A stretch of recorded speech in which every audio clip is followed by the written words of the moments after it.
જામનગર જિલ્લાના શેઠ Vadala police station વિસ્તારમાં આવેલ વીરપુર ગામે ગઈકાલ રોજ ગઢવી ચારણ સમાજ બંને સામસામે સગા થતા હોય તેમના વચ્ચે ધીંગાણું થયેલ, જે અનુસંધાને 4 લોકોને ઈજા થયેલ ને 1 જણનું મૃત્યુ થયેલ છે. જેમાં મરણ જનાર છે એ વીરાભાઈ બાલાભાઈ ટાપરિયા, જેને મારનાર તેમના પોતાના સગા સાળા 2 અને કાકા સસરાના દીકરા એમ કહીને 4 જણા વિરુદ્ધમાં ગુનો દાખલ કરવામાં આવેલ છે.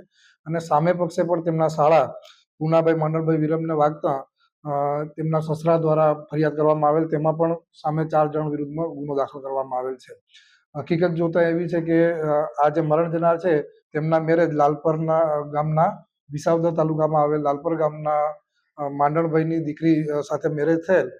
એ દીકરીને 2 મહિના રાખી અને છેલ્લા 2 વર્ષથી તેડી ગયેલ નહીં હોય, જે બાબતની અદાવત રાખી અગાઉ પણ 498 મુજબ ગુનો દાખલ થયેલ છે. અને એ અનુસંધાને વિસાવદર ખાતે મારામારીનો પણ ગુનો 1 દાખલ થયેલ છે. અને ગઈકાલ રોજ આ સામસામે આવી જતા આ બનાવ બનેલ છે, જેમાં 1નું મૃત્યુ થયેલ છે અને 3 જણને ઈજા થયેલ છે.